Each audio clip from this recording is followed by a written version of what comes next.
الحمد لله رب العالمين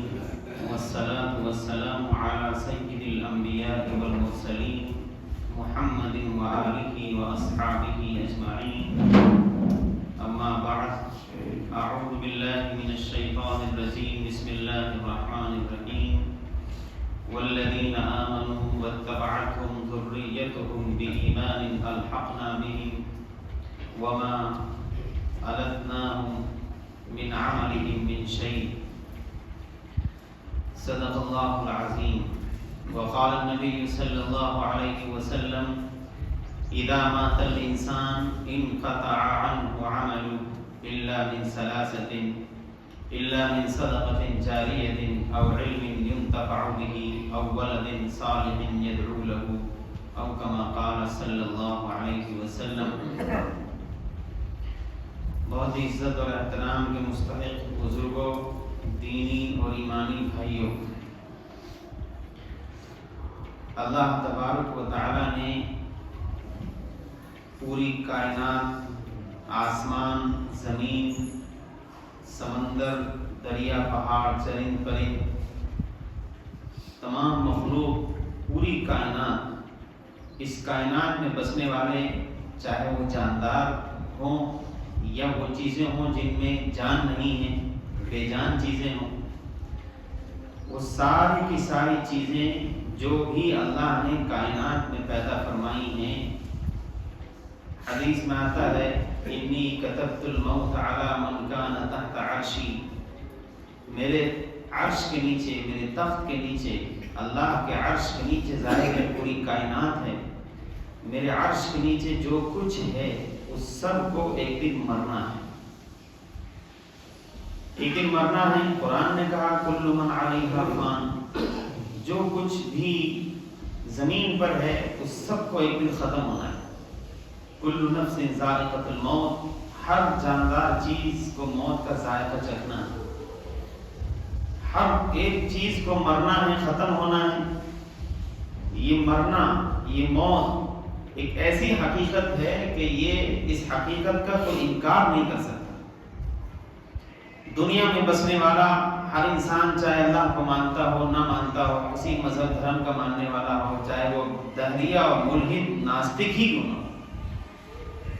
لیکن اس بات پر اتفاق رکھتا ہے کہ ایک دن مرنا ہے. اور اسی طریقے سے اس بات پر بھی سب کا اتفاق ہے کہ یہ مرنا کس دن ہے یہ کوئی طے نہیں ہے. آج مر جائے، اگلے لمحے، کل، پرسوں، 2 مہینے بعد، 10 سال بعد، ایک نہ ایک دن جانا ضرور ہے. موت اور موت کا دن کوئی مقرر نہیں ہے، کبھی بھی موت آ سکتی ہے. ان 2 چیزوں پر تمام دنیا کے ہر مذہب، دھرم اور مسلک کے ماننے والے لوگوں کا پورا اتفاق ہے کہ یہ اٹل حقیقت ہے، اس کا کوئی انکار نہیں کر سکتا. اب مرنا ہے ہر انسان کو، تو ظاہر ہے موت کا نام کوئی گالی تو ہے نہیں موت، اور موت کوئی ایسی چیز بھی نہیں ہے کہ اس سے ڈرا جائے. جب ایک چیز ہے کہ وہ آنی ہی ہے تو پھر اس سے ڈرنے کا کوئی مطلب نہیں بنتا، بلکہ ڈرنا تو اس چیز سے ہے جو موت کے بعد کی زندگی ہے، کہ کہیں ایسا تو نہیں کہ میرے کسی برے کام کے نتیجے میں مرنے کے بعد کی جو زندگی ہے اس میں میں پھنس جاؤں. ڈرنا اس چیز سے.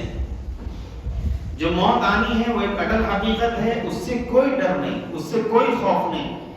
بلکہ موت کے بعد کی زندگی، خود موت کا ایک خطرناک مرحلہ، قبر کی زندگی، اس کے بعد حشر و نشر کا مسئلہ، اس کے بعد جنت و جہنم کا مرحلہ، ان تمام مراحل کی تیاری اسی زندگی میں کرنی ہے. جب تک موت نہیں آ جاتی تب تک ہر انسان کو کھلی چھوٹ اللہ نے دے دی ہے کہ آپ جو چاہے کریں، آپ کو اختیار ہے. ان احسنتم احسنتم و ان اسأتم فلا. اگر آپ اچھا کریں گے اچھا پائیں گے، برا کریں گے اس کا بھی بھگتیں گے. اس لیے انسان جب تک دنیا میں زندہ ہے، جب تک ہم اور آپ دنیا میں زندہ ہیں، تب تک تو ہم اپنے نفع فائدے کا یا نقصان کا جو بھی ہر آدمی کو اختیار ہے، ہم اپنے اعتبار سے زندگی گزار سکتے ہیں. اور جو بھی اچھا عمل دنیا میں ہم نے کیا اس کا اچھا بدلہ اللہ تبارک و تعالیٰ آخرت میں ہمیں دے گا. اسی کو ہم ثواب کہتے ہیں کہ اس پر ثواب ملے گا، اجر ملے گا، اللہ کی طرف سے بہترین بدلہ ملے گا۔ جو بھی برا کام دنیا میں کیا اگر اس سے توبہ نہ کی گئی، اللہ نے معاف نہیں کیا، تو اس کی سزا بھی بھگتنی پڑے گی، جس کو ہم عذاب کہتے ہیں۔ ثواب یا عذاب کا یہ سلسلہ، انسان کے کیے ہوئے کام کا یہ سلسلہ اس وقت تک چلتا ہے جب تک دنیا میں انسان زندہ ہے اور عمل اچھا یا برا وہ کر رہا ہے، اس کا نفع یا نقصان انسان کو پہنچتا ہے۔ اصول تو یہی ہے،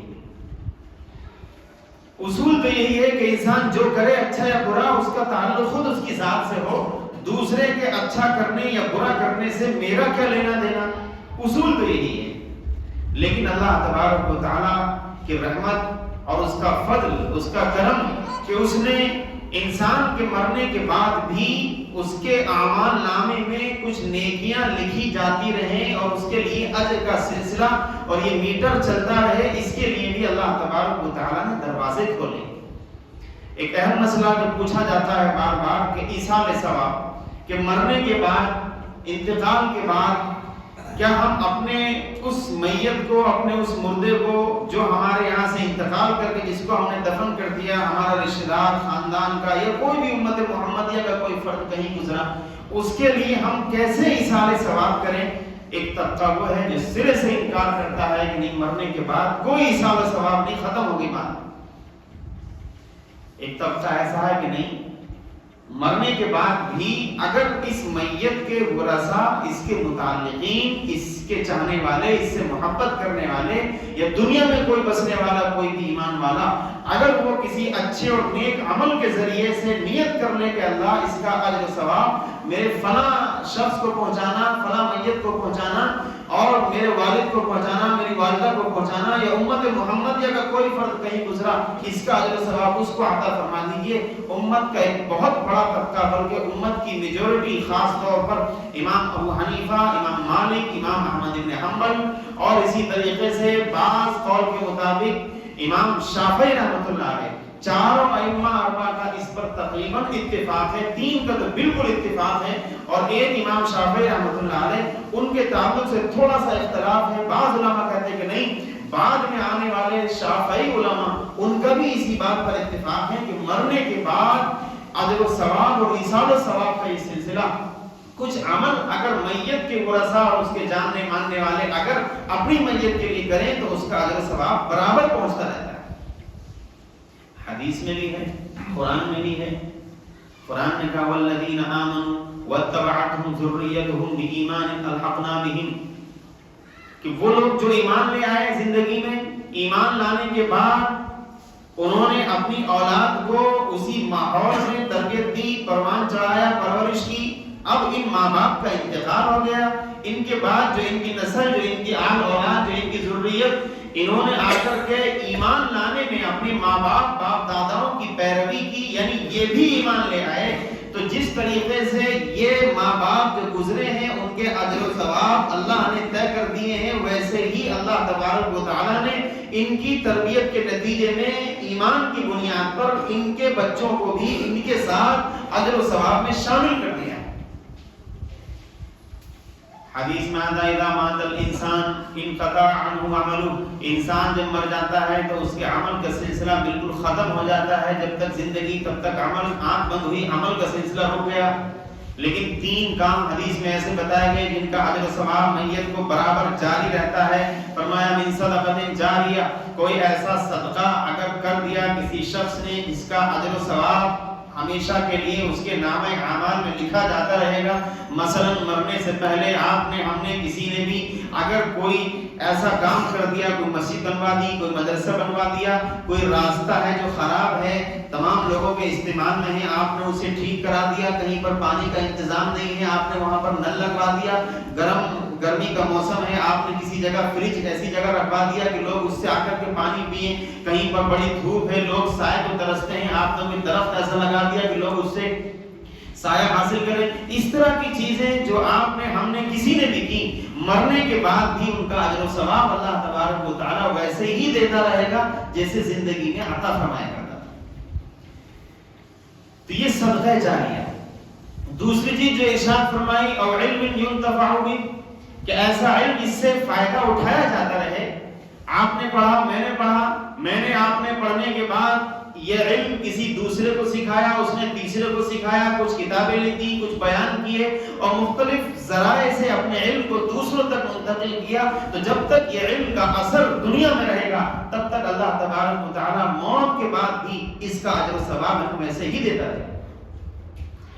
اسی طرح تیسری چیز ارشاد فرمائی حدیث میں، اول صالح یدعو له، کہ نیک بچہ، کوئی ماں باپ اپنے بچے کی صحیح تربیت کر کے چلے گئے، اس کو دینی ماحول فراہم کر کے اس کو اچھے ماحول میں زندگی اور گزارنے کا سلیقہ اور طریقہ بتا کر گئے، اب ماں باپ کے مرنے کے بعد یہ بچہ اپنے ماں باپ کے لیے دعائیں مغفرت کرتا رہتا ہے، اس کا اجر و ثواب اللہ تبارک و تعالی ماں باپ کو موت کے بعد بھی عطا فرماتا رہتا ہے۔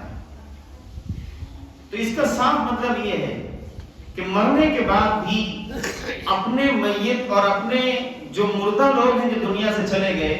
اپنے پرائے امت محمدیہ کا کوئی بھی شخص، سب اپنے ہیں، کوئی بھی دنیا سے گزرا، اس کے لیے ہم اگر دعائیں مغفرت کریں یا صدقے کے ذریعے، دعا کے ذریعے یا کسی اور عبادت کے ذریعے اگر ہم اس کو ایصال ثواب کرنا چاہیں تو قرآن اور حدیث سے یہ چیز پوری طرح ثابت ہے۔ جن لوگوں کا یہ کہنا ہے کہ نہیں مر گئے مردود اور نہ فاتحہ نہ درود، بس مر گئے ختم ہو گئی بات، وہ اس کا مطلب ہے کہ اسلام کو، حدیث کو، قرآن کو ٹھیک سے جانتے نہیں ہیں، سمجھتے نہیں۔ تمام علماء کا اس بات پر اتفاق ہے۔ تین طرح کی عبادتیں ہوتی ہیں، یہ بنیادی چیز ہے، اس کو سمجھ لیں۔ تین عبادتیں ہوتی ہیں۔ ایک عبادت ہوتی ہے ایسی جو جسمانی عبادت ہوتی ہے، صرف جسم سے کی جاتی، جیسے نماز ہے، یہ جسمانی عبادت ہے، اس میں کوئی پائی پیسہ نہیں خرچ ہوگا، آپ کی جان اور آپ کی طاقت لگے گی اس میں کہ آپ کو کھڑا ہونا ہے، رکوع کرنا ہے، سجدہ کرنا ہے، قرات کرنی ہے، وغیرہ وغیرہ، یہ جسمانی عبادت۔ ایک ہے روزہ، جیسے روزہ بھی انسان کے لیے جسمانی عبادت ہے کہ آپ کو بھوکا رہنا ہے، پیاسا رہنا ہے، اللہ کی رضا کے لیے آپ کو یہ کام کرنا ہے، اس میں بھی آپ کا کوئی پیسہ، کوئی مال نہیں خرچ ہونا، یہ بدنی عبادت کہلاتی ہے، جسمانی عبادت۔ ایک ہوتی ہے مالی عبادت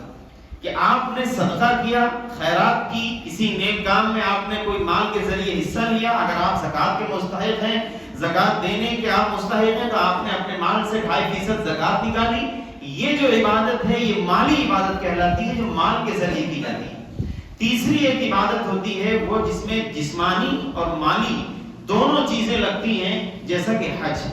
حج ایک ایسی عبادت ہے کہ آپ ہندوستان میں مثلا رہتے ہیں تو ہندوستان سے آپ ویزا لیں گے اور ٹکٹ کرائیں گے اور مشقت سفر کی برداشت کریں گے کہ اس میں آپ کا مال بھی لگے گا، اور مال لگنے کے ساتھ ساتھ جو ارکان آپ مکہ مکرمہ میں ادا کریں گے، طواف اور اس کے بعد سعی اور اس کے بعد وقوف عرفہ، مزدلفہ، قربانی اور طواف زیارت، جو سارے کام آپ نے حج میں کیے، ظاہر ہے اس میں جسمانی طاقت لگی۔ تو حج ایک ایسی عبادت ہے جو جسم سے متعلق بھی ہے اور مال سے بھی اس کا تعلق ہے، تو یہ جسمانی اور مالی دونوں طرح کی یہ ایک کامن عبادت ہے جو جسم اور مال دونوں سے ادا کی جاتی ہے، ورنہ نماز ہے صرف جسم سے، زکوٰۃ یا صدقہ ہے صرف مال سے، اور حج ہے وہ دونوں سے۔ تو یہ تین قسم کی عبادتیں ہوتی ہیں۔ ان تین قسم کی عبادتوں میں سے خاص طور پر مال کے ذریعے جو عبادت کی جاتی ہے وہ، یا اسی طریقے سے مال اور جسم یعنی حج یا عمرہ، ان کے ذریعے جو عبادت کی جاتی ہے وہ، ان دو عبادتوں کے تعلق سے تمام علماء فقہاء کا اس بات پر اتفاق ہے کہ ان دو عبادتوں کے ذریعے آپ اپنی میت کو ایصال ثواب کر سکتے ہیں۔ مال کے ذریعے آپ انتقال کے بعد، ماں باپ کے یا گھر خاندان میں کسی کے انتقال کے بعد، آپ ان کی طرف سے مثلا ماں باپ پر کوئی قرض تھا کسی کا، آپ نے ادا کر دیا، قرض نہیں بھی تھا، آپ نے اپنے کسی رشتہ دار یا کسی میت کی ایصال ثواب کے لیے آپ نے کچھ پیسہ کسی غریب کو دے دیا، کسی کو کھانا کھلا دیا، کسی کو کپڑا پہنا دیا، یا آپ نے اور ایسی ضرورتیں جو ہو سکتی ہیں سماج میں لوگوں کی، آپ نے مستحق لوگوں میں جا کر کے ان کی وہ ضرورتیں اپنی میت کے نام ایصال ثواب کے لیے آپ نے وہ ضرورتیں ان کی پوری کر دی، اس کا اجر و ثواب اللہ تبارک و تعالی میت کو عطا فرمائے گا۔ یہ قرآن و حدیث دونوں سے ثابت۔ ایک موقع پر ایک صحابیہ رسول اللہ صلی اللہ علیہ وسلم کی خدمت میں آئیں اور آ کر عرض کیا، اللہ کے رسول، اے اللہ کے رسول، میری ماں بالکل آخری مرحلے میں تھی، زندگی کی آخری سانس لے رہی تھی، کچھ بول نہیں پائی، انتقال کر گئی، لیکن مجھے ایسا لگتا ہے کہ اگر کچھ بولتی تو ضرور صدقہ کرنے کے لیے کہتی، تو کیا میں ان کی طرف سے صدقہ کروں؟ یہ ان کو فائدہ ملے گا اس کا؟ آپ نے فرمایا ضرور، بالکل فائدہ ملے گا۔ آپ کے اس عمل کے کرنے سے ماں کی موت کے بعد بھی آپ کا یہ عمل آپ کی ماں کے لیے ایصال ثواب کا ذریعہ بنے گا، اور ماں کے بلندی درجات اور اس کی مغفرت کا یہ سبب بنے گا۔ ایک مشہور صحابی ہے سعد بن عبادہ رضی اللہ تعالی عنہ، کسی جنگ کے سفر پر رسول اللہ صلی اللہ علیہ وسلم کے ساتھ تھے۔ اس وقت موبائل یا اس طریقے کی چیزیں تو نہیں تھی کہ فوراً اطلاع دے دی جاتی۔ واپس آئے گھر، پتہ لگا کہ ماں کا انتقال ان کی غیر موجودگی میں ہوا۔ آپ علیہ السلام کے پاس پہنچے گا، اللہ کے رسول میری والدہ کا انتقال ہو گیا تھا اور میں سفر میں آپ کے ساتھ تھا، اب یہ بتائیے میں اپنی ماں کے ساتھ حسن سلوک کروں اور ان کو کچھ اجر و ثواب پہنچاؤں، اللہ ان کو اجر و ثواب عطا فرمائے، اس کی کیا شکل ہو سکتی ہے؟ آپ نے فرمایا صدقہ کرو۔ فوراً کہا کہ میرا فلاں باغ ہے مدینہ منورہ میں، وہ میں نے اپنی ماں کے نام سے پورا کا پورا صدقہ کر دیا۔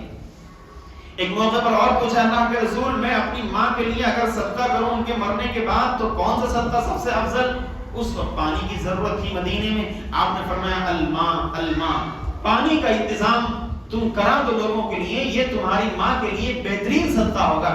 حضرت سعد بن عبادہ نے کنواں ایک کھدوایا، تیار کرایا، اس میں پانی کا انتظام، اور اس کنویں کا نام باقاعدہ سقایا لابن سعد، اس کنویں کا نام مشہور ہوا۔ آپ علیہ السلام نے فرمایا ھذا لأم سعد، یہ سعد کی ماں کے نام سے صدقتاً اور یہ وقفاً سعد کی ماں کے نام سے ہے، اس کا اجر و ثواب سعد کی ماں کے اعمال نامے میں اللہ تبارک و تعالیٰ دیتا ہے۔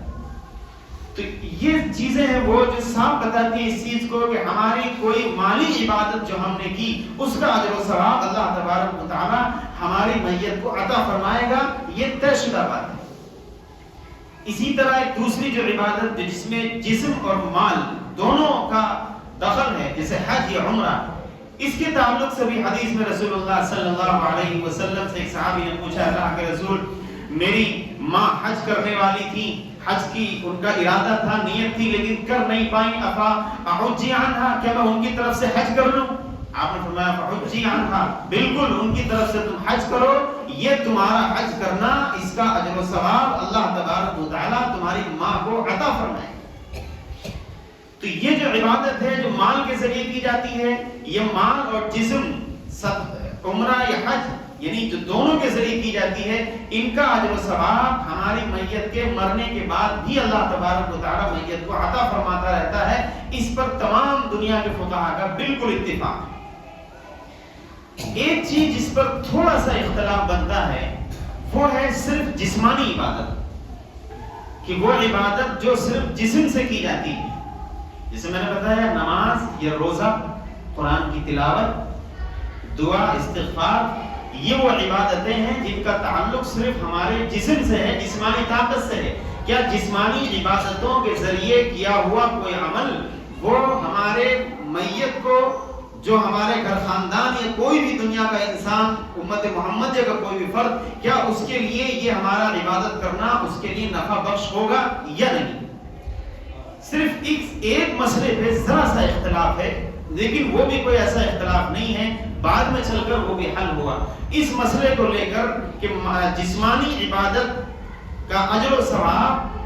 مرنے کے بعد بھی انسان کو پہنچے گا کہ نہیں پہنچے گا، اس پر امام اعظم ابو حنیفہ، امام مالک، امام احمد بن حنبل اور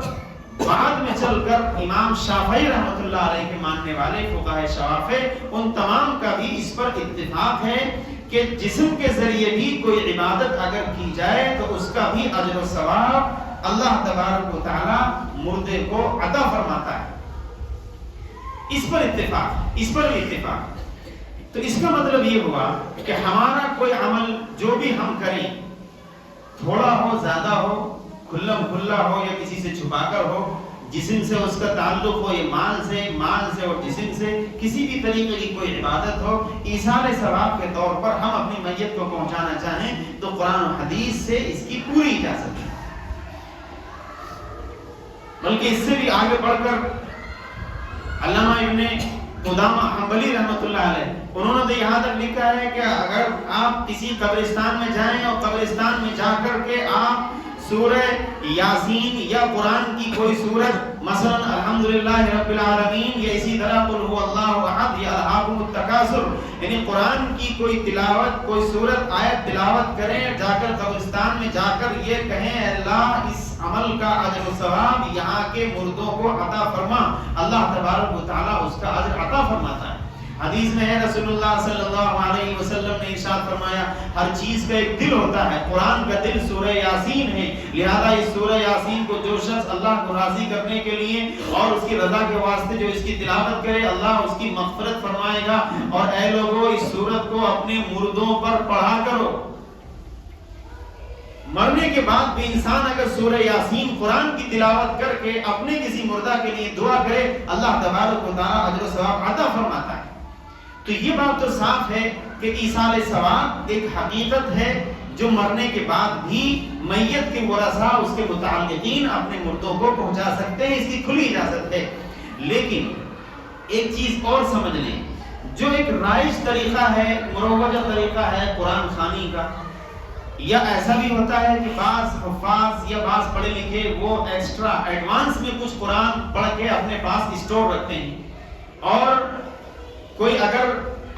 کوئی آدمی آئے اور آ کر ان سے کہے کہ میرے فلاں رشتہ دار کا انتقال ہو گیا ہے، مجھے 2 قرآن بخشوا دیجیے، تو ان کا کہنا یہ رہتا ہے کہ نہیں ٹھیک ہے میرے پاس 5 قرآن آلریڈی جمع ہیں، آپ ان میں سے 2 ہم آپ کو بخش دیتے ہیں لیکن 1000 روپے لگیں گے۔ یہ بھی رائج ہے۔ اسی طریقے سے بہت سے مدارس میں ہم دیکھتے ہیں، یہ تو اپنے آس پاس بھی ہے، اس میں تو کوئی برا ماننے کی بات نہیں، سب لوگوں نے دیکھا ہوگا، ہم نے اپنے قرآن خوانی کرائی اپنے گھر میں، دکان میں، یہ کسی کے انتقال کے بعد کچھ لوگوں کو مدرسے سے بلایا، وہاں سے حافظ جی مولانا نے کچھ 10 بچوں کو بھیج دیا، اور بچوں کو بھیجا، آپ نے ان کو کھلایا پلایا ناشتہ کرایا، پلس آپ نے پر بچہ 100 روپے 1000 روپے 10 بچوں کو آپ نے دے دیے۔ یہ طے بھی کر دیا جاتا ہے، اور کبھی کبھی بغیر طے کیے ہوئے سماجی دباؤ میں یہ آٹومیٹک طے ہے کہ اتنا پیسہ لگے۔ یہ اس طریقے کی جو قرآن خوانی ہے، یا اس طریقے کی جو دعا ہے جو پیسے لے کے کی جائے، اس طریقے کے جو ایصال ثواب ہیں جو پیسے لے کر کیے جائیں، ان کی کوئی حقیقت نہیں، ان سے کوئی ایک رتی کے برابر بھی ان کا کوئی فائدہ نہیں۔ جب آپ نے کسی نیک عمل پر پیسہ لے لیا تو بات ختم ہو گئی،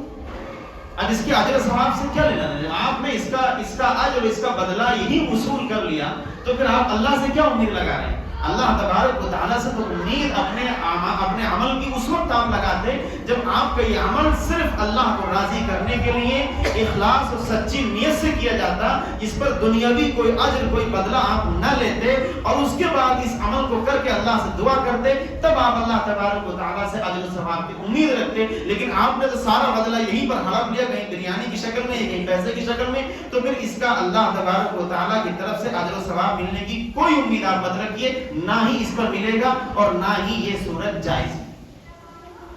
اس کا ہم سب کو خیال رکھنا ہے۔ اسی طریقے سے ایک چیز اور، ایصال ثواب کے لیے بعض لوگ نے یہ طے کیا ہوا ہے کہ میت کا جب انتقال ہو گیا تو 40 دن تک اس کی قبر پر قرآن شریف پڑھنے کے لیے کسی حافظ جی کا انتظام کر دیتے ہیں، کہ وہ بیچارہ پارا لے کے جاتا ہے اور جا کر کے میت کی قبر کے پاس بیٹھ کر کے 40 دن پارا پڑھتا ہے، اور 40 دن کے بعد جب 40واں ہوتا ہے تو پھر اس حافظ جی کو بلایا جاتا ہے، اس کو جوڑا دیا جاتا ہے، اور اس کی اجرت بھی جو پہلے سے طے ہوتی ہے یہ بعد میں طے کر دی جائے، اس کو اجرت دے دی جاتی ہے۔ یہ جو ایصال ثواب کی قسم ہے اس کا بھی دین سے کوئی لینا نہیں، یہ بدعت ہے۔ اسی طریقے سے ایک بات اور بھی سمجھ لیں ایصال ثواب کے تعلق سے، کہ کوئی دن اس کا متعین نہیں، میت کا انتقال ہوا آج کل برسوں 10 سال پہلے 20 سال پہلے، آج آپ ایصال ثواب کر دیں، کل کر دیں، ابھی کر لیں، 10 دن بعد کر لیں، آپ کو کھلی چھوٹ ہے، آپ جب چاہیں اپنی میت کے لیے دعائیں مغفرت کریں اللہ سے، جب چاہیں اس کے نام سے صدقہ کریں، جب چاہیں آپ 2 رکعت پڑھ کے اللہ سے دعا کریں اللہ میرے فلاں رشتہ دار کو آپ معاف کر دیجئے، اس کے درجات بلند کر دیجئے، جب چاہیں ایصال ثواب کریں اس کے نام سے، جب چاہیں عمرہ کر لیں، جب چاہیں حج کر لیں، جب آپ کا دل چاہے۔ اس کے لیے کوئی دن فکس کرنا کہ آج انتقال ہو گیا اور انتقال کے اگلے دن تھوڑا سا ریسٹ کریں گے، اس کے اگلے دن تیجا ہوگا، اس میں چنے اور اس کے بعد اس میں مٹھائی اس میں تقسیم کر دی جائے گی، بریانی بٹے گی، اور اس کے بعد 10واں ہوگا، 20واں، 40 41 ماہ، اس کے بعد 6 مہینے، اس کے بعد سال بھر، اس کے بعد بھی بھول جائیں۔ یہ جو طریقہ رائج ہے اس کا بھی دین سے دور دور کا کوئی واسطہ نہیں۔ یہ سب ہندوانہ رسم و رواج جن کا وہ اثر ہے کہ ہم لوگ ایک ملے جلے کلچر میں رہتے چلے آئے ہیں، جیسے ان کے یہاں 13ویں اور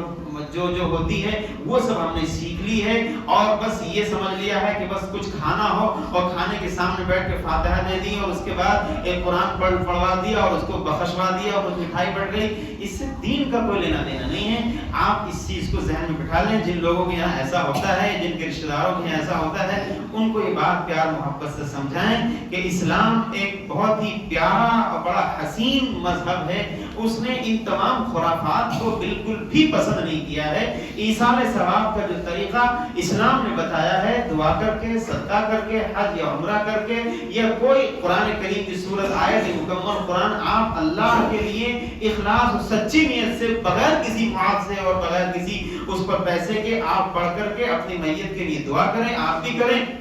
دوسروں سے بھی اس کی درخواست کریں۔ اللہ تبارک و تعالی ہمارے اعمال کا بدلہ ہماری میتوں کو عطا فرمائے گا۔ یہی اسلام کا تقاضا اور مطالبہ اور یہ اسلام کی خوبصورت تعلیم ہے۔ اللہ تعالی ہم سب کو عمل کی توفیق دے۔ وآخر دعوانا